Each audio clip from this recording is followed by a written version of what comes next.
모든 살림살이를 신데렐라에게 시키고 유리 구두는 너무나 작았습니다. 피로 범벅된 구두를 확인하였습니다. 아나스타샤와 동생 드리젤라의 눈을 쪼기 시작했습니다.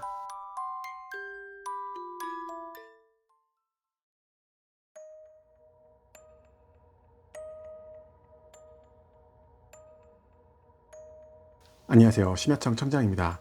여러분은 아나스타샤라는 이름을 이야기할 때 어떤 인물을 생각하시나요? 제가 오늘 소개할 인물은 동화 신데렐라 속에 나오는 계모의 큰딸 아나스타샤의 이야기입니다. 이 이름도 한 애니메이션에서만 불리우며 원작에서는 이름조차 언급되지 않았습니다. 그런 아나스타샤의 이야기를 해볼까 합니다. 그러면 오늘의 잔혹동화로 업무 시작해보겠습니다.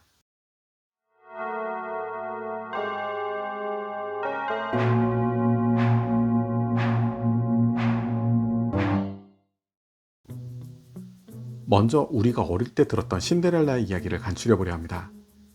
옛날 신데렐라라는 이쁜 여자아이가 살고 있었습니다. 신데렐라는 엄마를 일찍 여의고 아빠와 살았습니다. 그러던 어느 날 아빠는 새 엄마와 결혼했고 두 의붓언니를 함께 데려왔습니다. 새 엄마와 의붓언니는 신데렐라에게 모든 살림을 시키고 구박하며 살았습니다. 어느 날 왕궁에서 무도회가 열려 모든 처녀를 초대했습니다. 새엄마와 언니들은 신데렐라가 무도회에 가지 못하도록 방해했지만 요정 데모가 나타나 마법을 통해 호박을 마차로 쥐를 말로 입고 있던 헌옷을 아름다운 드레스로 변신시켜 주었습니다. 다만 자정 12시가 되면 마법이 풀린다고 알려주었습니다. 무도회에서 신데렐라는 왕자님과 춤을 추며 사랑에 빠졌습니다. 그러나 자정을 알리는 종이 울리고 신데렐라는 황급히 도망치다가 그만 유리구두 한 짝을 계단에 떨어뜨렸습니다. 왕자님은 그 유리구두의 주인에게 청혼하겠다고 선언하고 마을을 찾아다녔습니다. 언니들은 구두를 신어보려 했지만 맞지 않았고 마침내 신데렐라가 구두를 신자 발에 완벽하게 맞았습니다. 결국 신데렐라는 왕자님과 결혼하며 행복하게 살았습니다. 신데렐라 동화는 샤를 페로라는 프랑스 작가가 1697년경에 출판하였고 그림 형제가 1812년 다른 버전으로 출판하기도 했습니다. 세계에는 다양한 버전의 신데렐라 이야기가 전해졌고 우리나라에서도 콩쥐팥쥐라는 이야기가 신데렐라와 비슷한 이야기로 전해지고 있습니다. 신데렐라의 원작은 흔히 우리가 아는 이야기보다 좀 더 잔인하지만 우리나라에서는 아이들이 보는 내용으로 좀 더 순화하여 출판하였습니다. 순화하여 출판했다는 내용에도 계모와 딸들은 사악한 인물로 묘사되는데요. 계모와 큰딸 아나스타샤의 입장에서 바라본다면 어떤 동화가 될지 그 이야기를 해보려 합니다. 그럼 원작을 기반으로 한 아나스타샤의 이야기를 해보도록 하겠습니다.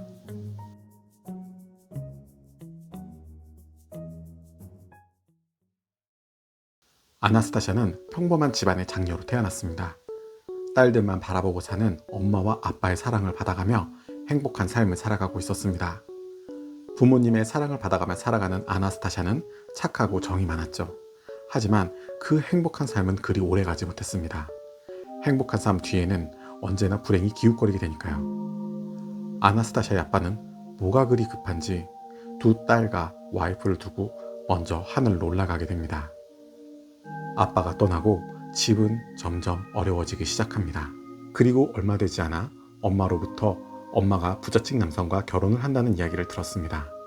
아빠를 보는 슬픔도 있지만 엄마가 결혼을 한다면 계부가 생기는 것이라 아나스타샤는 걱정이라는 불안한 감정에 마음이 편하지 못했습니다. 아직 만나지 못한 계부에 대한 좋지 않은 단점만 먼저 생각하게 됩니다. 엄마는 계부와 결혼을 하게 되었고 계부가 사는 커다란 저택으로 모두 이사를 했습니다. 저택은 이전 집과는 비교할 수 없었습니다. 내 가족이 행복하게 살던 좁은 집에서는 항상 웃음과 이야기가 끊이질 않았는데요. 여기는 너무 커다란 저택이라 각자 방에 갇혀 살다시피 하였죠. 그래서 아나스타샤는 항상 외로움을 느끼고 있었습니다. 다행인지 불행인지 계부는 아나스타샤에게 큰 관심이 없었습니다. 오로지 엄마에게 큰 관심을 가졌습니다. 그래서인지 자신을 사랑해주었던 아빠가 더 그리웠습니다. 계부에게는 신데렐라는 아주 예쁜 아이가 있었습니다. 자신과 비교하면 너무나 예쁜 그 아이는 착하고 노래도 잘하였습니다. 신기하게도 신데렐라는 동물들과 이야기하듯이 잘 지내고 있었습니다. 아나스타샤는 이런 신데렐라를 볼 때마다 자괴감에 빠졌습니다. 자신의 모습이 너무나 초라해져 보였기 때문이죠. 누구에게나 관심받고 이쁜 신데렐라는 아나스타샤에게 저기를 불러오게 하기에 충분했었습니다. 아나스타샤는 신데렐라가 너무 싫었습니다. 모든 걸 갖춘 아이라고 생각하며 열등감이 그녀를 집어삼키게 해야 됩니다. 친아빠의 죽음, 새로운 곳으로의 적응, 외로움 등은 아나스타샤를 점점 못된 아이가 되게 하였습니다. 아나스타샤는 신데렐라의 모든 행동이 미웠고 그저 숨쉬는 것조차 싫었습니다. 그녀는 신데렐라를 괴롭히기로 마음먹었습니다. 모든 살림살이를 신데렐라에게 시키고 그것도 모자라 일부러 집안일을 만들어 시키기도 하였죠. 그리고 가장 마음에 들지 않았던 얼굴에 젤을 묻혀 이쁜 얼굴이 보이지 않도록 하였습니다. 그러던 어느 날 계부가 멀리 출장을 다녀오게 된다며 아이들에게 필요한 물건이 있는지를 물었습니다. 아나스타샤는 계부에게 잘 보이기 위해 이쁜 옷과 액세서리를 사달라고 했습니다. 하지만 신데렐라는 계부의 모자를 건드리는 첫 번째 나뭇가지를 꺾어달라는 이상한 부탁을 합니다. 아나스타샤는 이 부탁조차 계부에게 잘 보이고 싶어서 그런 거라 생각하며 씩씩거리게 된 거죠. 계부가 안 보이는 이때 신데렐라를 보다 더 힘들게 괴롭혔습니다. 그녀가 집을 나가도록 못되게 굴었지만 신데렐라는 끝까지 참아냈습니다. 결국 계부가 돌아와 아나스타샤에게는 이쁜 옷과 액세서리를, 신데렐라에게는 개암나무 가지를 하나 주었죠. 신데렐라는 집 근처에 개암나무 가지를 심었습니다. 시간이 지나고 개암나무는 빠르게 자랐고 새들이 날아와 앉을 정도로 커졌습니다. 아나스타샤의 눈에는 그 나무조차 좋게 보이지 않았죠. 나무에 앉아있는 새들조차 너무나 보기 싫었죠. 이렇게 괴롭힘의 연속이던 어느 날 왕궁에서 왕자의 신부감을 찾는 성대한 무도회를 3일 동안이나 한다는 소식을 전달받았습니다. 마을의 모든 처녀들을 참석시키라는 명령이었습니다. 아나스타샤는 이번 기회에 자신도 왕자님과 백성들에게 사랑받는 사람이 될 수 있는 기회가 찾아왔다고 생각하며 너무나도 신나했습니다. 아나스타샤는 이번 기회를 놓치고 싶지 않아 최대한의 노력을 했습니다. 외모를 가꾸고 드레스와 액세서리를 찾아 열심히 헤맸죠. 그 덕에 자연히 살도 빠지고 외모도 이뻐지면서 본인이 이번에 왕자님의 신부가 될 거라고 굳게 믿었습니다. 그러다 무도회 당일이 되었고 청소를 하던 신데렐라도 무대에 참석하고 싶다고 엄마에게 말했습니다. 아나스타샤는 신데렐라가 이쁜 것을 알기에 엄마에게 안 된다고 말했습니다.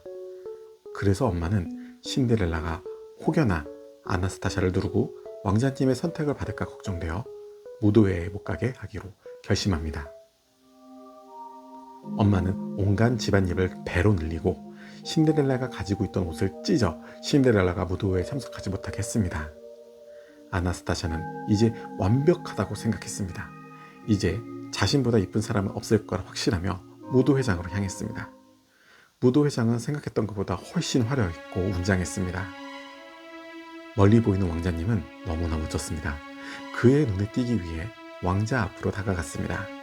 그때 어디선가 익숙하지만 너무나 아름다운 여성이 나타나 왕자의 시선을 가로챘습니다. 왕자는 그 여성에게서 눈을 떼지 못했습니다. 무도회 첫날 왕자는 오로지 그 여성과 춤을 추었습니다.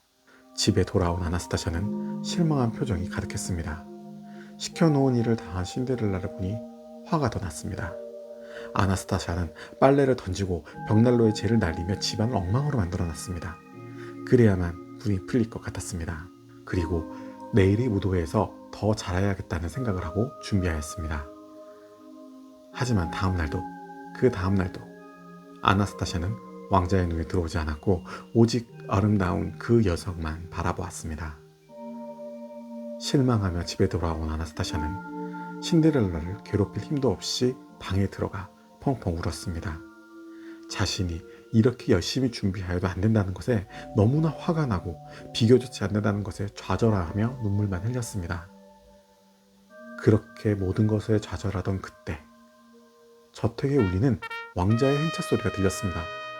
왕자는 무도회에서 3일간 자신과 춤을 추었던 여인이 흘리고 간 유리구두의 주인을 찾는다며 마을의 처녀들에게 한 번씩 신어보라 했습니다.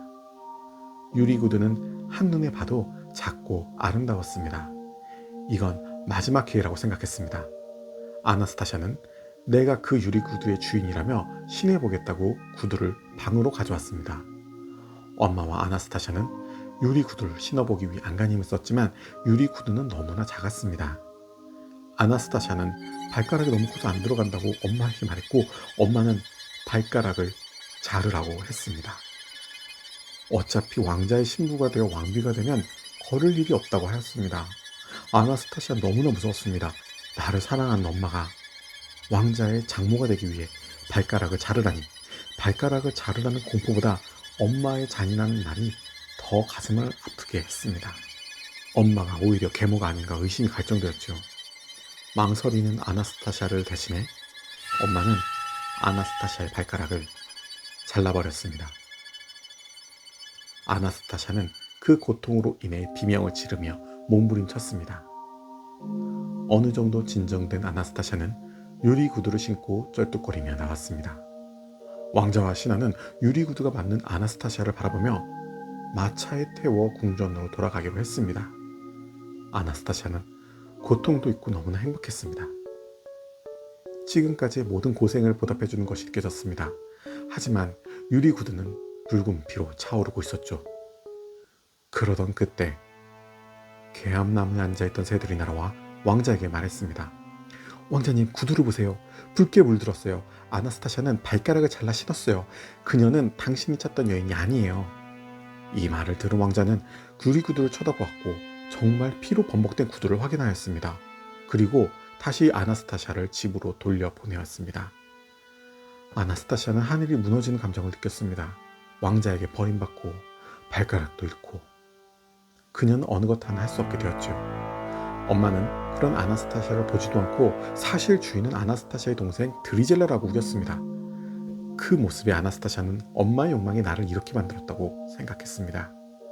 드리젤라는 엄마와 방에 함께 들어갔고 곧이어 드리젤라의 비명소리가 들렸습니다. 드리젤라는 뒤꿈치가 너무 커 뒤꿈치를 자르고 신었던 것이죠. 이것 또한 엄마의 강요로 벌어지게 된 것이죠. 하지만 이번에도 계암나무에 있던 새들이 날아와 그녀가 뒤꿈치를 잘랐다고 알려주어 드리젤라 역시 성으로 가지 못했습니다.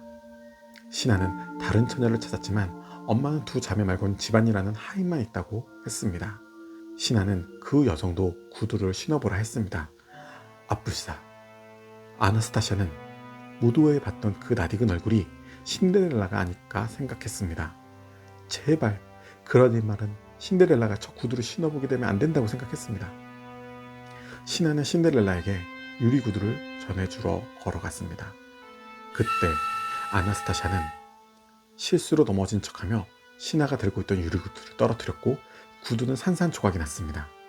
신하는 자기가 실수한 것 같아 매우 자책했고 아나스타샤는 기뻤습니다. 하지만 신데렐라는 조심히 주머니에서 다른 한쪽의 유리 구두를 꺼냈습니다. 작지만 아름다운 유리 구두를요. 그리고 신을 신어본 신데렐라는 발에 딱 맞았습니다. 아나스타샤는 자기가 왕자의 신부가 안 된다는 것보다 신데렐라가 왕자의 신부가 된다는 생각에 너무나 슬프고 자괴감에 빠지게 되었죠. 신데렐라와 왕자의 소식이 들릴 때마다 아나스타샤는 귀를 막고 몸부림쳤습니다. 그리고 신데렐라가 없는 이 집의 살림을 발가락 없이 제대로 걷지도 못하는 자기와 동생이 해야 한다는 게 너무나 힘이 들었습니다. 그렇게 며칠이 지나고 왕자와 신데렐라는 결혼을 하게 되었고 그녀의 가족들은 왕궁으로 초대받았습니다. 아나스타샤는 신데렐라에게 잘 보이기 위해 가장 앞줄에서 가식적인 웃음을 지었습니다. 하지만 눈은 아직도 사기가 가득하였죠. 그때 계암나무에 살던 새들이 날아와 아나스타샤와 동생 드리젤라의 눈을 쪼기 시작했습니다. 새들은 도망가는 두 자매를 끝까지 따라가 눈을 쪼았고 결국 두 자매는 실명하게 됩니다. 아나스타샤는 이제 걷지도 앞을 볼 수도 없는 무거운 형벌에 처해지게 됩니다. 하지만 아직도 지난 날을 후회하다기보다는 저주를 퍼부는 그녀였습니다. 하지만 그 저주는 신데렐라에게 다가가지 못했습니다. 잔혹동화 신데렐라의 아나스타샤 이야기는 여기까지입니다. 이 이야기는 아나스타샤 입장이었기에 신데렐라의 아빠는 계부가 되고요. 아나스타샤의 엄마는 엄마가 되어 이야기를 했습니다. 흔히 우리가 아는 내용과 조금 다른 원작의 내용을 참고하여 아나스타샤 입장에서 합석해보았습니다. 아나스타샤는 그저 관심 받고 싶었던 여성이었고 그 관심을 받지 못해 주변을 상대로 화풀이하는 심성이 좋지 못한 여성이었죠. 하지만 그녀를 그렇게 만든 건 부모의 무관심과 삐뚤어진 아나스타시아의 마음 때문이 아닐까 싶습니다. 심야청 청장은 이만 퇴근하겠습니다. 민원과 칭찬은 댓글로, 응원은 좋아요로, 번호표는 알람으로 부탁드립니다. 감사합니다.